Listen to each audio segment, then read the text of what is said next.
First family of the United States of America.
Chicago.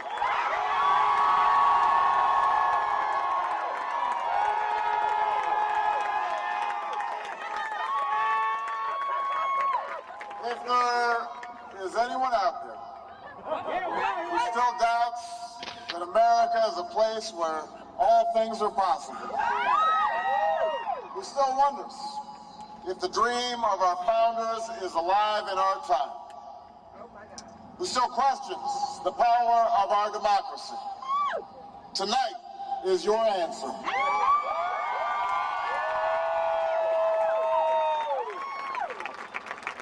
It's the answer told by lines that stretch around schools and churches in numbers this nation has never seen, by people who waited 3 hours and 4 hours, many for the first time in their lives, because they believed that this time must be different, that their voices could be that difference. It's the answer spoken by young and old, rich and poor, Democrat and Republican, black, white, Hispanic, Asian, Native American, gay, straight, disabled and not disabled, Americans who sent a message to the world that we have never been just a collection of individuals or a collection of red states and blue states. We are and always will be the United States of America.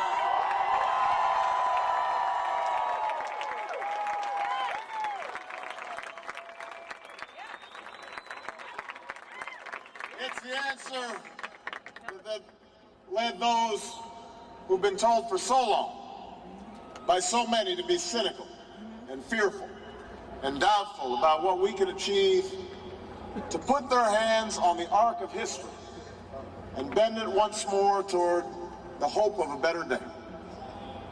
It's been a long time coming, but tonight, because of what we did on this day, in this election, at this defining moment, change has come to America.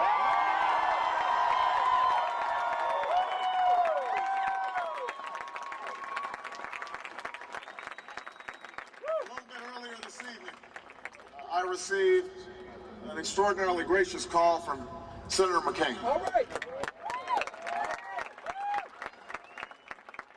Senator McCain fought long and hard in this campaign, and he's fought even longer and harder for the country that he loves. He has endured sacrifices for America that most of us cannot begin to imagine. I got a little bit of We are better off for the service rendered by this brave and selfless leader. I congratulate him. I congratulate Governor Palin for all that they've achieved. And I look forward to working with them to renew this nation's promise in the months ahead.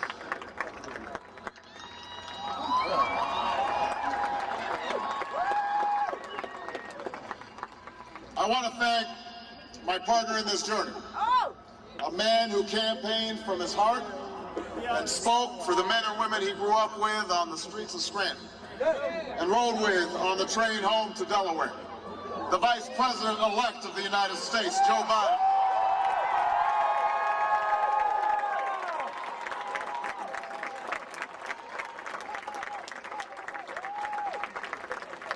I would not be standing here tonight without the unyielding support of my best friend for the last 16 years, the rock of our family, the love of my life, the nation's next First Lady,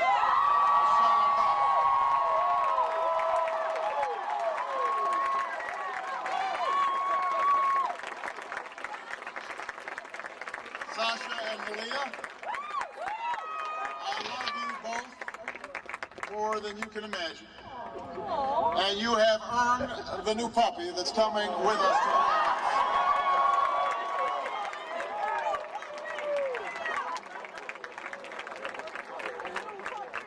And while she's no longer with us, I know my grandmother's watching, along with the family that made me who I am. I miss them tonight. I know that my debt to them is beyond measure. To my sister Maya, my sister Alma, all my other brothers and sisters, thank you so much for all the support that you've given me. I'm grateful to them.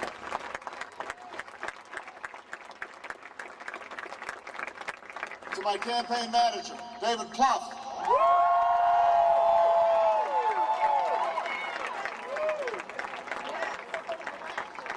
The unsung hero of this campaign, who built the best The best political campaign, I think, in the history of the United States of America. My chief strategist, David Axelrod,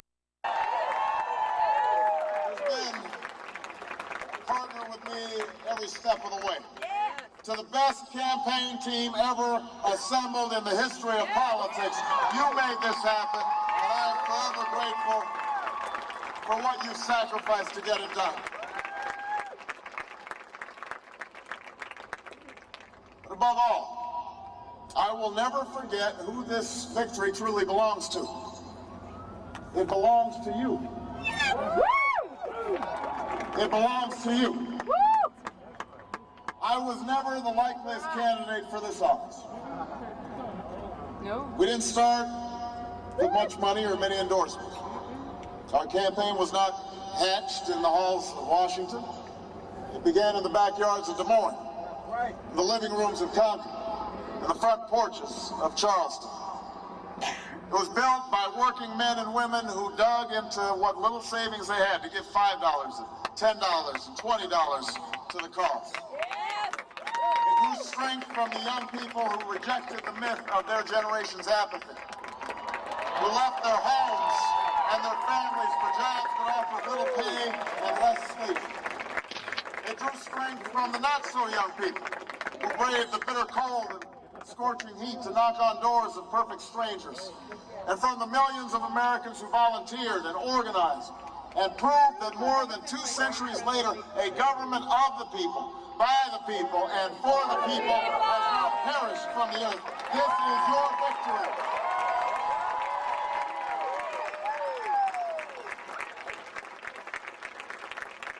I know you didn't do this just to win an election. I know you didn't do it for me. You did it because you understand the enormity of the task that lies ahead. For even as we celebrate tonight, we know the challenges that tomorrow will bring are the greatest of our lifetime. 2 wars, a planet in peril, the worst financial crisis in a century. Even as we stand here tonight, we know there are brave Americans waking up in the deserts of Iraq and the mountains of Afghanistan to risk their lives for us. There are mothers and fathers who will lie awake after their children fall asleep and wonder how they'll make the mortgage, or pay their doctor's bills, or save enough for their child's college education. There's new energy to harness, new jobs to be created, new schools to build, and threats to meet, alliances to repair. The road ahead will be long. Our climb will be steep. We may not get there in 1 year or even in 1 term. But America, I have never been more hopeful than I am tonight that we will get there. I promise you, the people will get there.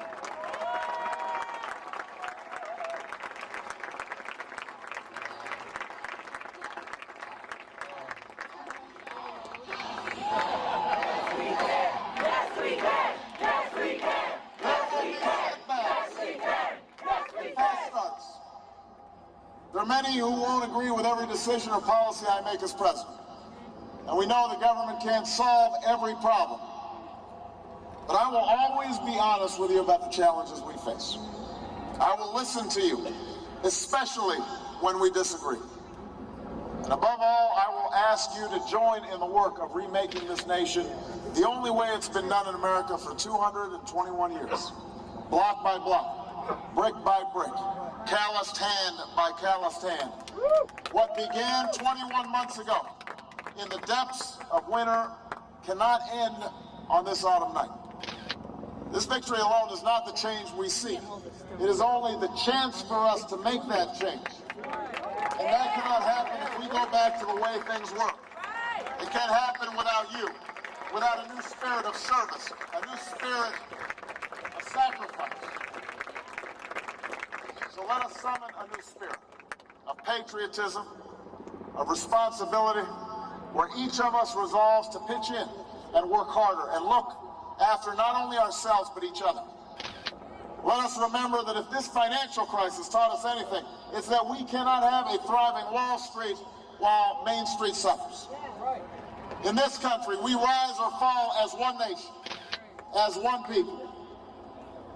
Let's resist the temptation to fall back on the same partisanship and pettiness and immaturity that has poisoned our politics for so long. Let's remember that it was a man from this state who first carried the banner of the Republican Party to the White House, a party founded on the values of self-reliance and individual liberty and national unity. Those are values that we all share. And while the Democratic Party has won a great victory tonight, we do so with a measure of humility and determination to heal the divides that have held back our progress.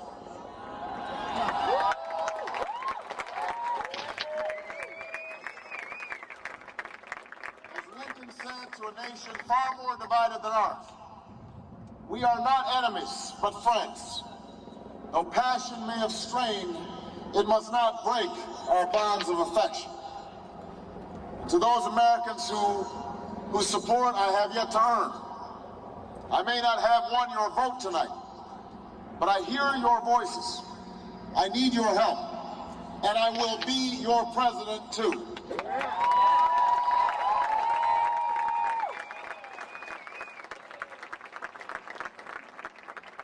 And all those watching tonight from beyond our shores, from parliaments and palaces, to those who are huddled around radios in the forgotten corners of the world, our stories are singular, but our destiny is shared.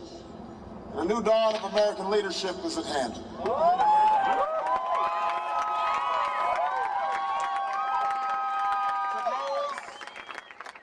those who would tear the world down, we will defeat you. To those who seek peace and security, we support you.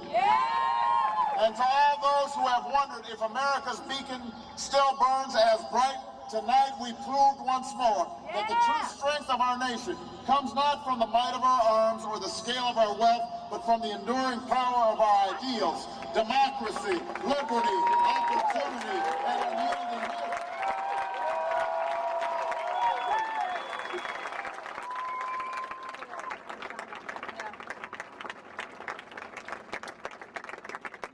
That's the true genius of America. And America can change. Our union can be perfected. What we've already achieved gives us hope for what we can and must achieve tomorrow. This election had many firsts and many stories that will be told for generations, but one that's on my mind tonight is about a woman who cast her ballot in Atlanta. She's a lot like the millions of others who stood in line to make their voice heard in this election, except for one thing. Ann Nixon Cooper is 106 years old. She was born just a generation past slavery, a time when there were no cars on the road or planes in the sky, when someone like her couldn't vote for two reasons: because she was a woman and because of the color of her skin.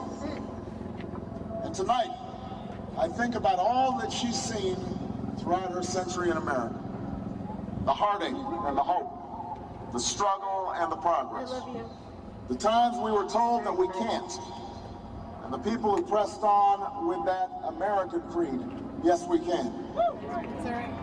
At a time when women's voices were silenced and their hopes dismissed, she lived to see them stand up and speak out and reach for the ballot: yes, we can.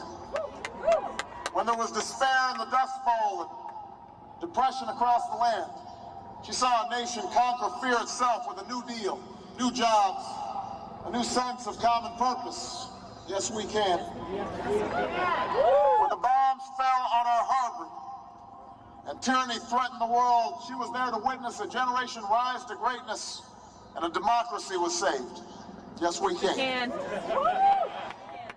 She was there for the buses in Montgomery, the hoses in Birmingham, a bridge in Selma, and a preacher from Atlanta who told the people that we shall overcome: yes, we can. A man touched down on the moon. A wall came down in Berlin. A world was connected by our own science and imagination. And this year, in this election, she touched her finger to a screen and cast her vote. Because after 106 years in America, Through the best of times and the darkest of hours, she knows how America can change. Yes, we can. America, we have come so far. We have seen so much, but there's so much more to do. So tonight, let us ask ourselves, if our children should live to see the next century, if my daughters should be so lucky to live as long as Ann Nixon Cooper, what change will they see? What progress will we have made? This is our chance to answer that call. This is our moment. This is our time to put our people back to work and open doors of opportunity for our kids, to restore prosperity and promote the cause of peace, to reclaim the American dream and reaffirm that fundamental truth that out of many we are one, that while we breathe, we hope, and where we are met with cynicism and doubt, and those who tell us that we can't, we will respond with that timeless creed that sums up the spirit of a people. Yes, we can. Thank you. God bless you.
Gentlemen, we have won the election. We're all exiting Grant Park now. So we're going to get a couple last shots of the beautiful city at night. They'll come through. There's some background.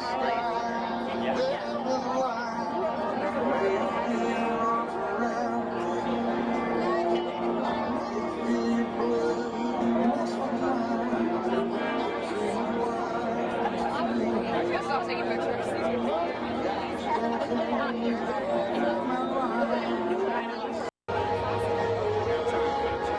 Small idea of magnitude of people here.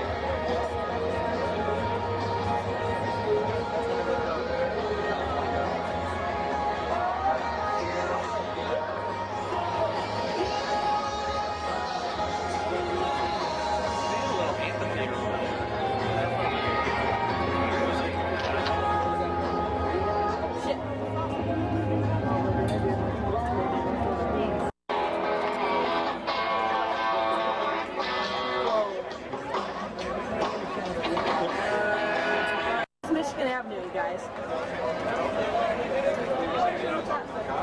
I think he made it over. What's up? No idea. Sold out. Home?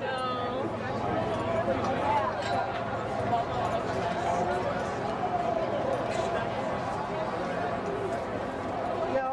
We all have to work at 9 o'clock tomorrow morning. All right. I'm sorry, dude. We're no fun.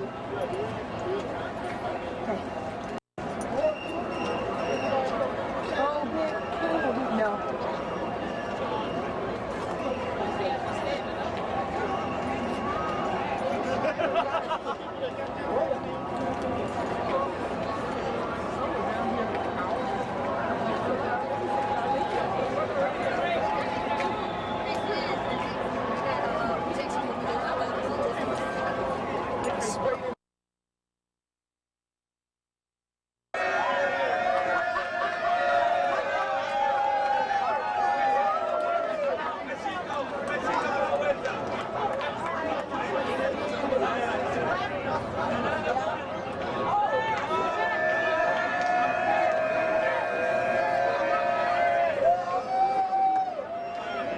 Thank you.